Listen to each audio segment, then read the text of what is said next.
나이 들수록 혼자가 되고 나만의 삶을 즐겨야 하는 이유집에서 혼자 죽기를 권하다. 엔딩 고민은 비혼만의 문제가 아니다. 부제를 보지 않으면 상당히 자극적인 제목의 책이다.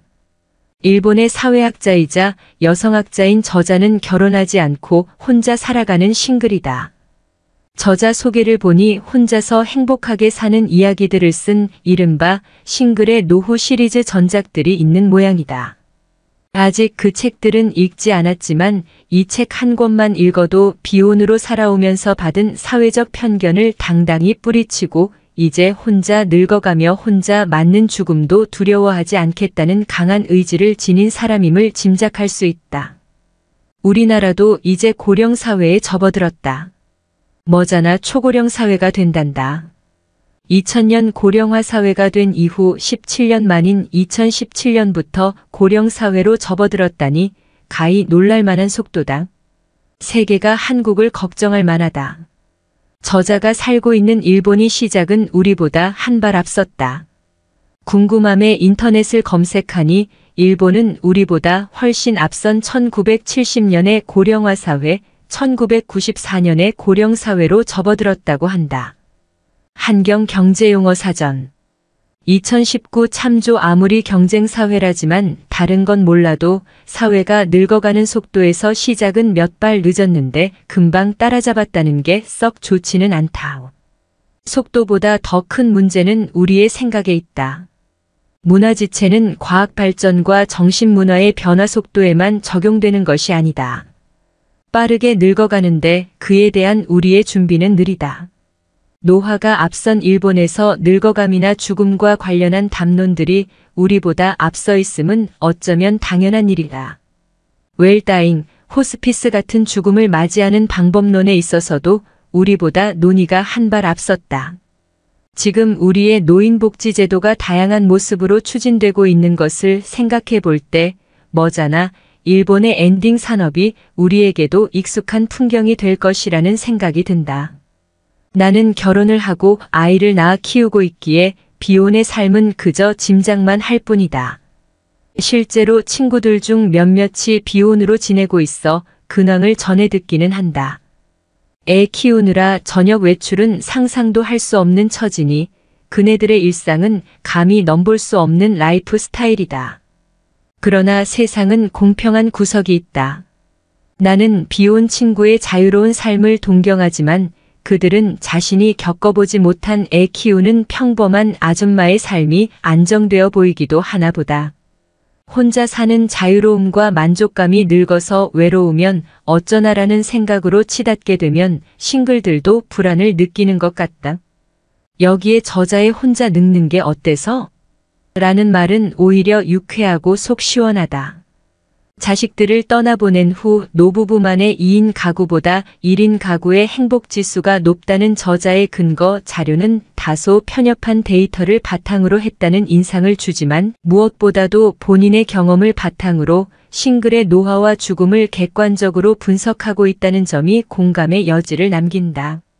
사람에게 죽음은 100% 일어나는 일이다. 아무리 오래 살아도 피할 수 없다. 죽을 날을 결정할 수는 없지만 언젠가 죽는다는 사실은 분명히 안다. 그렇다면 어떻게 죽을 것인가 하는 문제는 내 의지가 상당히 작용할 수 있는 영역이다. 언제와 어떻게 모두 내가 결정하지 못하고 이 세상에 내던져진 출생에 비해 상당히 고무적이다.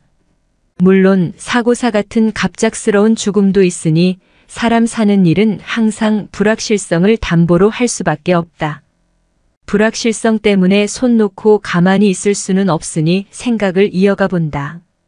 가장 보편적으로 늙어서 죽는다는 상황을 전제할 때 죽음은 미리 준비가 가능하다.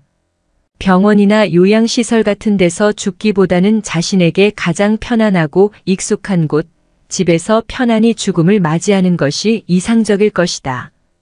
저자의 말 맞다나 노쇠나 지병이 있는 경우는 죽음을 예측할 수 있기에 죽음의 순간에 굳이 의사가 필요하지 않다.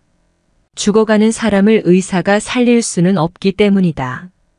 의사는 오로지 사망 선고를 내리는 역할밖에 없으니 굳이 병원에 죽으러 갈 필요는 없다는 것이다. 중요한 것은 혼자 죽는 것을 걱정하기보다 살아있을 때 고립되지 않아야 한다. 조금이라도 기력이 있을 때 나의 죽음이 어떤 모습일지 미리 준비하고 주변 사람들에게 고맙다, 사랑한다 같은 낯간지러운 말도 미리 해두어야 한다. 여태껏 살아봐서 알겠지만 살고 죽는 것은 그리 단순한 문제가 아니다. 죽음을 스스로 준비한다고 치자. 늙어가는 양상은 사람마다 다르다. 우리가 고민할 다음 문제는 죽음을 미리 예측할 수 없는 상태일 때다.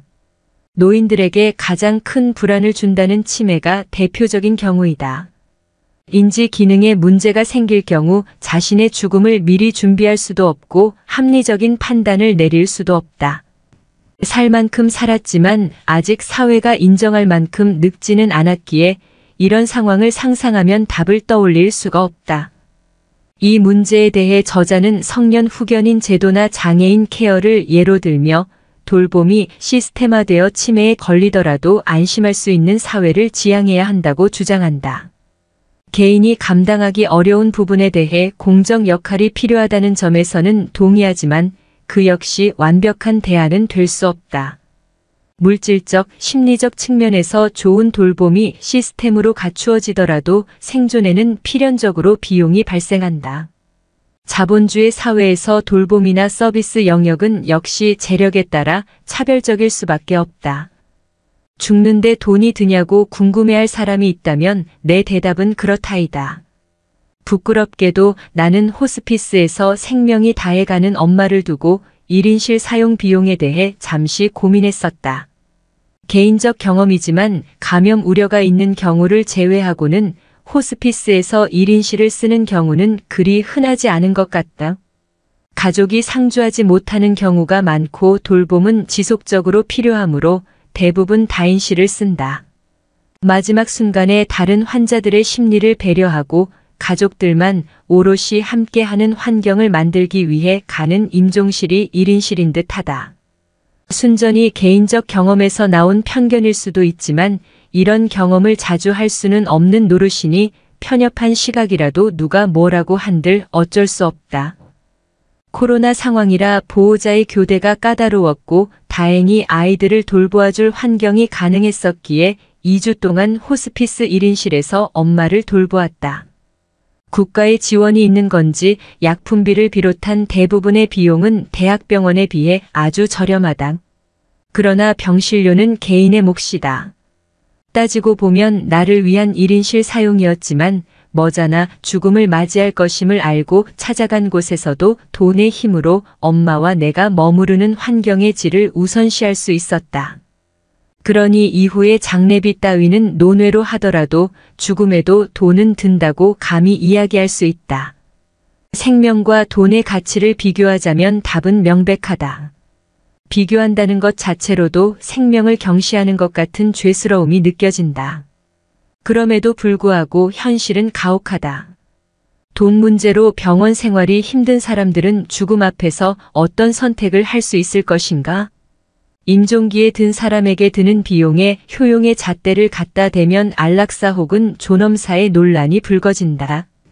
이런 논란을 잠재우기 위해 저자가 제시하는 방법은 사전 지시서이다. 우리나라의 경우 연명의료 결정제도에 따라 본인이 사전 연명의료 의향서를 미리 작성할 수 있다. 건강할 때 서명했던 연명의료 거부에 대해서도 아플 때 마음이 달라져 철회할 수도 있다. 그러나 연명의료 거부에 대해서는 신중해야 한다. 내 경험상 연명의료를 하지 않겠다는 동의서를 쓰고서야 호스피스에 입원해야 하는 현실에서 환자나 고호자는 절망감을 느낀다. 어디서부터가 연명치료인지 누가 정확히 안단 말인가? 이에 대해서는 저자도 동의하는 듯하다. 살고 죽는 데는 정답이 없어요. 가족과 직원이 함께 마지막까지 망설이면 돼요. 죽음을 겪어보지 않고 어떻게 미리 무언가를 결정할 수 있을까? 끝까지 고민하고 망설이는 것은 선택의 문제가 아니다. 그 상황이 되면 저절로 그렇게 된다. 내 가족이 고통스러워하는 걸 알지만 죽음을 재촉하는 모르핀을 계속 놓아달라고 해야 할지 말아야 할지 그 누가 답을 알겠는가? 고통스러운 망설임은 마지막까지 계속된다. 다른 나라에서도 존엄사에 대한 논의가 조금씩 일고 있다. 원정 출산처럼 합법적으로 죽음을 조력하는 곳으로 원정 죽음을 떠나는 이들도 있다고 한다. 그러나 태어나는 것을 스스로 결정한 사람이 없듯이 죽는 것을 스스로 결정할 수 있다는 것이 어디까지 윤리적인지는 생각해 볼 문제다. 내 생명은 나만의 것이 아니다. 엄마의 죽음이 나에게 남긴 파장이 큰 것처럼 생명이 다한 후에도 그것은 여전히 큰 의미와 무게를 지닌다. 끝이 있다는 것이 분명한 만큼 생은 소중하다는 것을 늘 기억해야 한다. 비혼의 죽을 걱정을 담은 책이지만 비혼 아닌 사람들도 죽음을 고민해야 한다. 역설적으로 죽음이 부각될수록 삶이 더 중요해진다. 잘 산 다음에는 잘 죽어야 한다. 혼자 죽든 가족에게 둘러싸여 죽음을 맞이하든 모든 죽음은 존중받아야 한다. 건강하게 살다가 편안하게 죽는 것이 가장 복된 일이겠지만 그 역시 불확실한 미래단. 모든 불확실 속에서 단 하나 확실한 것은 죽는다는 사실이다. 혼자 죽을 생각은 없지만 비혼인 저자가 자신의 죽음을 고민하며 쓴 혼자 죽기를 권하다는 책이 필연적인 죽음에 대해 어떻게라는 문제를 생각해보게 한다.